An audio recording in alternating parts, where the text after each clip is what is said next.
In this week's Drive, we get a view of what it takes to win in Formula One, kick some sand or snow in the world champion's face,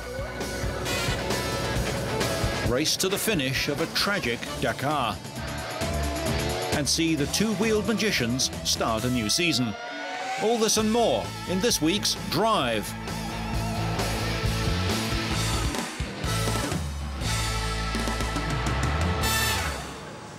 Catalunya was the venue for the launch of the 2005 Challenger for Formula One team BAR Honda, the 007. Last year was very successful for the team as they improved from 5th in the championship to 2nd, thanks to Britton Jensen Button picking up 10 podium finishes, including 4 second places. We've really progressed aerodynamically with the car. If you look at it, it's a beautiful car. It's very curvaceous, even compared to last year's. I mean, last year's car now looks 4 or 5 years old. It looks very dated, even though it was an amazing car. So, yeah, the car looks great. I just hope it performs as it looks. It was BAR's best season, the team eclipsing former world champions Williams and McLaren, and finally shedding their reputation as big spending underachievers. The new car, in accommodating new aerodynamic regulations for this year, is smaller than last year's and is totally reworked under the skin with a completely revised engine. Engines must now survive the rigours of 2 complete practice and race weekends. Button demonstrated the BAR 007 for 3 laps around the circuit as the team begins the daunting challenge of trying to catch the dominant Ferrari team. I think it's really shown everyone in the team how serious BAT and Honda are in becoming, in working towards their goal, which is to be world champions. I don't think anyone really realised it. The aerodynamic changes that were made initially dropped us 2 seconds off of our last year's pace. We also have some difference in tyres. We have to have 1 set of tyres for a whole race weekend, and different regulations for the engine. But even with all of that, I think with the technology, we've really progressed aerodynamically. The team's second driver, Takuma Sato, is the only Japanese currently racing in Formula One. He's still seeking his maiden victory, but he was dogged by a series of mechanical failures last year. It's difficult to say because we have also regulation changes which made the car a lot slower, but we have another significant step forward and the car looks beautiful and it's driving absolutely great fun. And I don't know, lap time-wise, it might be slightly slower, but in technical point of view, I think we improved a lot, and I'm sure the car is capable to do challenging big things in 2005. There have been changes behind the scenes as well, as the new campaign sees a new man in charge. Nick Fry replaces former boss Dave Richards as team principal. From our objectives point of view, we need to win races. We were second in the championship, as you know, last year. We want to win the World Championship eventually. We've yet to win a race, and to win a race must be our goal in 2005.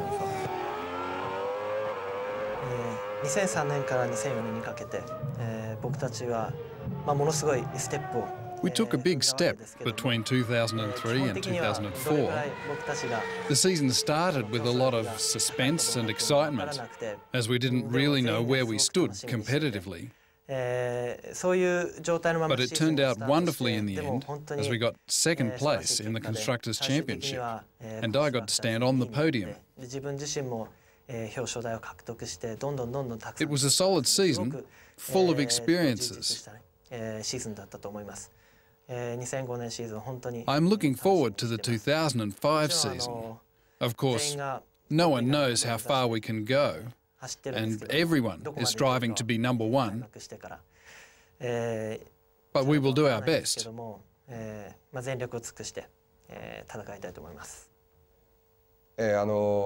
45% の資本参加がいよいよ決まりました。 The staff at BAR seem very happy since the decision to acquire a 45% stake in the team.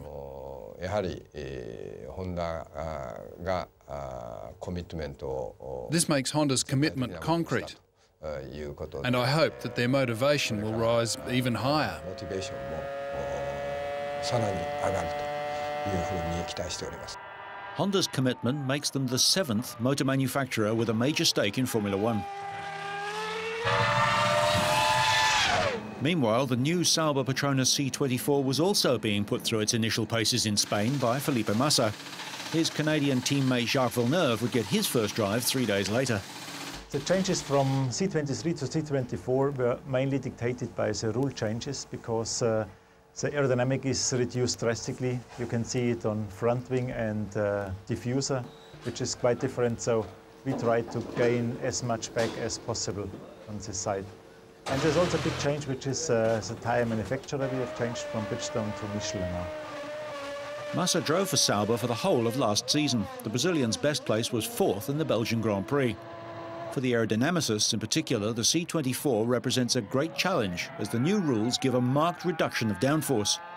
Conspicuous in the C24's design are its side pods, which have an extreme undercut to achieve best possible airflow. The same is true regarding the exhaust tailpipes, which have been integrated into the bodywork. Massa is looking forward to having Villeneuve as a teammate. It's very good for me to have an experienced driver like him. He's a world champion, and for me it's very important to have somebody like him. I mean, in terms of experience, I can learn a lot, and if I'm in front of him, it will be fantastic for me. The C24 will be powered by the V10 engine, which is also used by Ferrari, but Sauber has returned to its own gearbox design, which has been made lighter, stiffer and more compact.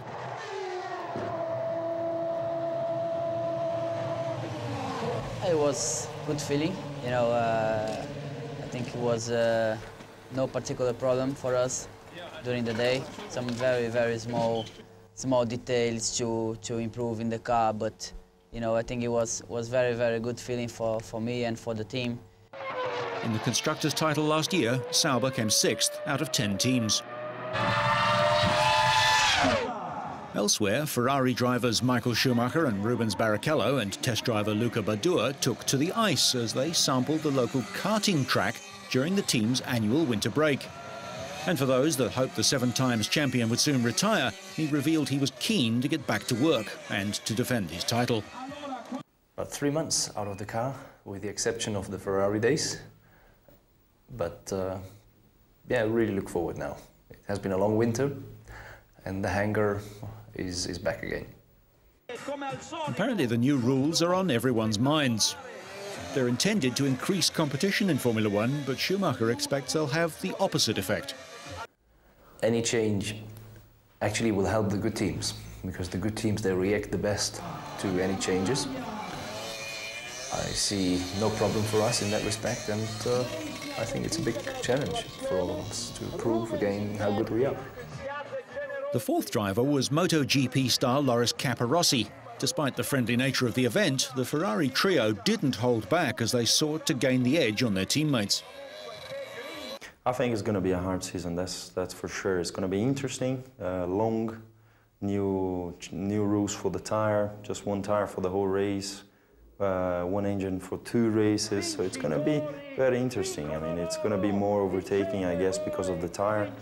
The one who treats the tire better is definitely the one who can save a lot of time during the race. After spending New Year with his family, Michael was in the Italian winter resort for some off-season fun with the entire Ferrari squad in what's become a traditional team-building exercise. Rubens was also enjoying the clear alpine air, but pointed out that skiing was not something he did much of at home in Brazil. Michael has personally pledged $10 million to Germany's tsunami aid efforts. One of Schumacher's bodyguards was among those killed when the tsunami struck Phuket in Thailand. Ferrari will only be introducing their new car in Spain on the 8th of May. Thank you very much.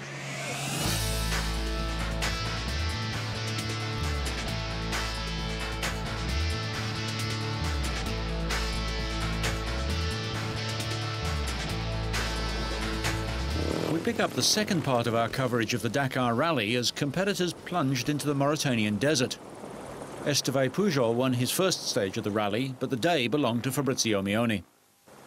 The 2001 and 2002 winner finished 1.5 minutes behind Pujol to take the overall lead by less than 3 minutes over Cyril Deprez. Former downhill skier Luc Alphand won his first stage to close the gap on four-wheel leader, teammate and reigning champion Stefan Petterhansel. Alphand came home in just under 5 hours to shave over a minute and a half off Petterhansel's lead, still over 20 minutes. But there were a few others that didn't fare so well on the 361 kilometres between Tejika and Attar. Nasser Salih Al Attiyah crashed, and the Qatari driver was looking set for an early end to his rally after a second place on one stage had put him fourth overall. South African Geniel de Villiers finished 7th on the stage but stayed 5th overall. Veteran Frenchman Bruno Sabi, who won the Dakar back in '93, had wheel problems with his Volkswagen Touareg and limped in 49th on the day. This slipped him down to 9th overall, almost 7 hours behind the leader. Now, Bruno, try to put all the bolts, put the short one also there. Jutta Kleinschmidt guided her Volkswagen into 4th place and 3rd overall. On the 10th stage, Italy's Fabrizio Mione came in 2nd on a loop starting and ending in Attar in Mauritania.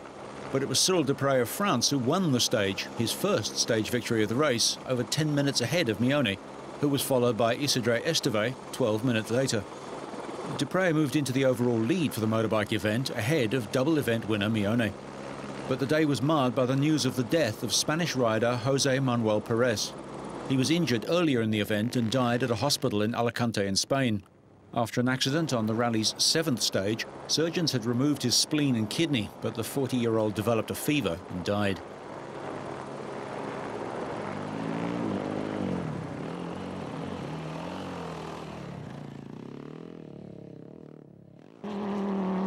In the cars section, Jutta Kleinschmidt maintained her 3rd place, half an hour off the pace. Alphand came home again in 2nd place, harrying his teammate and losing out by just 87 seconds.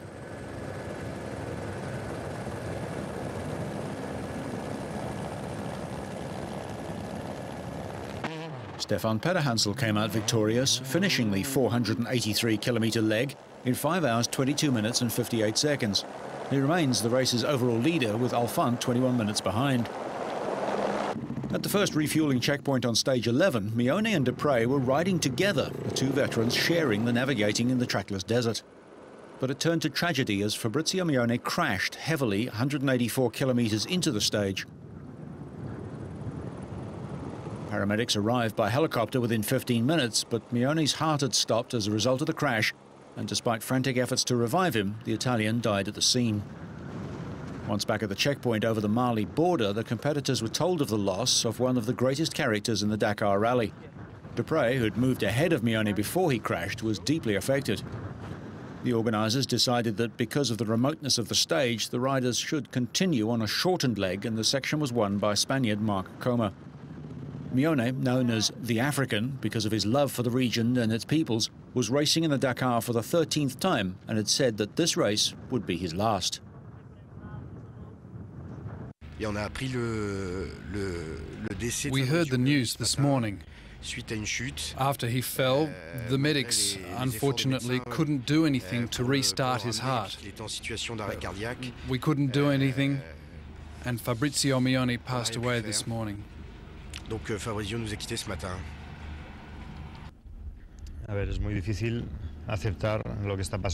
It's very difficult to accept what has happened. I believe it's not just bad luck. There is something. Several months ago it was Richard, yesterday Carney, and today Fabrizio. There is something other than bad luck. The rally is very dangerous. When I was a rider, as I left my home, I thought, will I return in 15 days? I never said that to my family, but I was aware of the danger and the risks. When you're in the rally, you never think of the danger. You think you are the fastest and the best. Difficile parlare di Fabrizio. It's very difficult to talk about Fabrizio. He was a very modest person with a very big heart and a talented rider. He loved Africa because he said that Africa gave him a great deal in return. He felt he could give even more to Africa. He was the major force with his hometown Castiglione in Florence in Italy behind the building of a school in Dakar. It was a project that at the beginning was only for a few children, but then he realised that these people needed more help because they have so much less than we have. Married with 2 children, Fabrizio Mione won the Dakar twice, the Tunisian Rally 4 times, and the Rally of Egypt 5.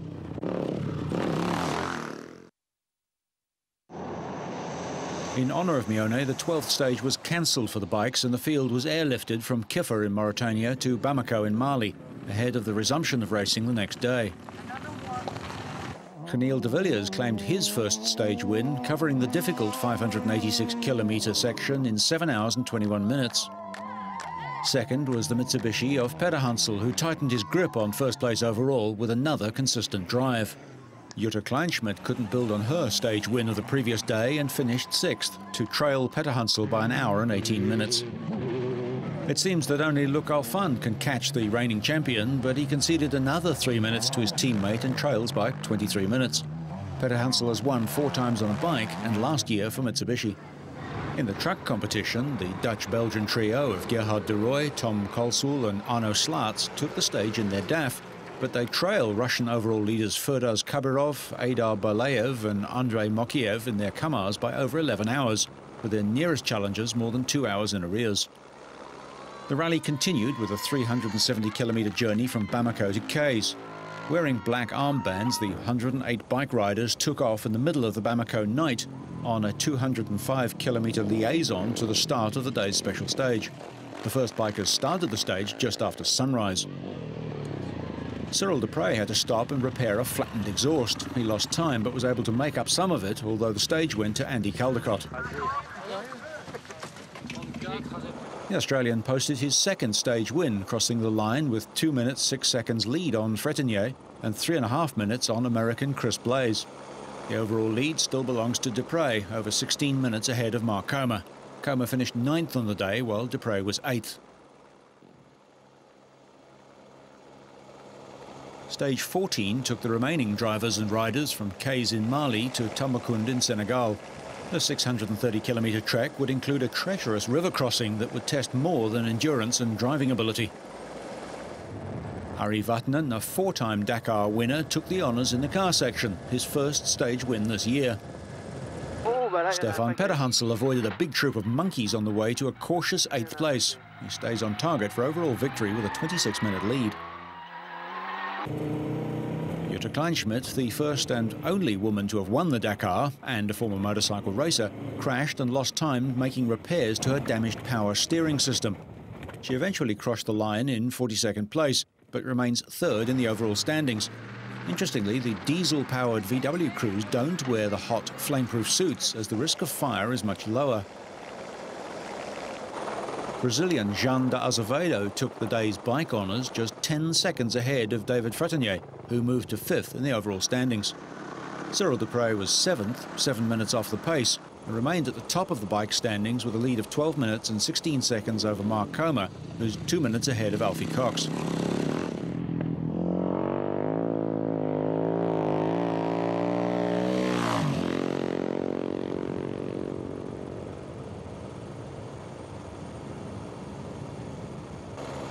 The 225-kilometre penultimate stage finished in Senegal's capital, Dakar. Esteve Pujol maintained his 4th place overall, finishing 4th as Cyril Dupre extended his advantage over Comer to 9 minutes and 45 seconds, clocking the fastest time on the stage. Dupre beat fellow Frenchman Alain Duclos by over a minute, with Andy Caldecott 3rd.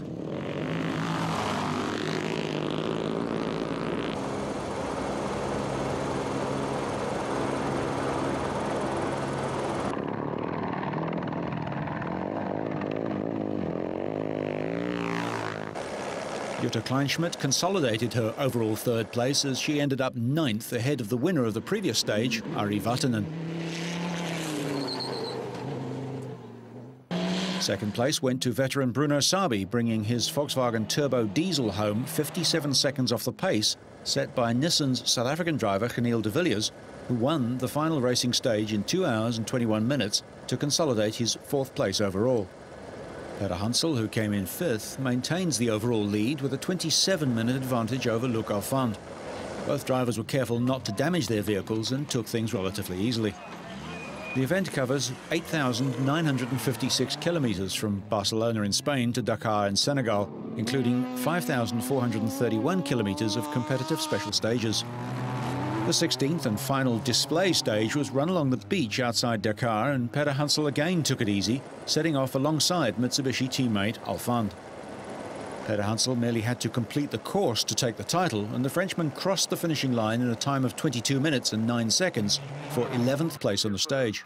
Co-driver Jean-Paul Cotret congratulated Peter Hansel on their win. Jutta Kleinschmidt, the only female driver to have ever won the Dakar Rally, finished the day in 3rd place to claim 3rd in the overall standings behind the impressive Alphand, who was driving in only his 3rd Dakar. Peter Hansel's total time was 52 hours, 31 minutes and 39 seconds, adding a 2nd car title to his 2-wheeled trophies. The remaining bike riders paid a final tribute to Fabrizio Mione, who was the 22nd competitor to die during the Dakar in the event's 27-year history. Kellen Walsh of the USA took the stage victory in 17 minutes and 17 seconds. Spaniard Esteve Pujol finished the day 2nd, ahead of Eric Verhoef of the Netherlands. Like Peter Hansel, Cyril Dupre carried a useful lead into the final day of the rally, and none of the leaders would risk failing to finish by taking any chances. Dupre finished the stage in 16th place, but won the overall title by more than 9 minutes from Mark Comer and Alfie Cox, himself just 22 seconds ahead of Pujol.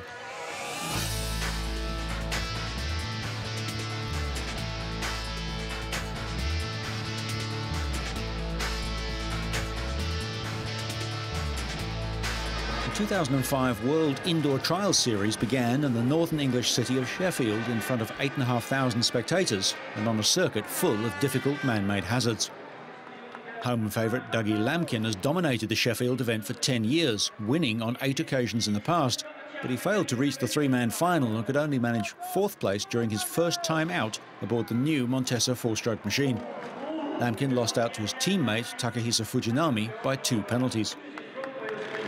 Spain's Albert Cabestany, who was making his first appearance since signing for Sherco, didn't start as well as he would have hoped, receiving 5 penalties in each of the first 3 sections, while the reigning world champion Adam Raga managed to get through the first 3 with 7 and Fujinami on 8.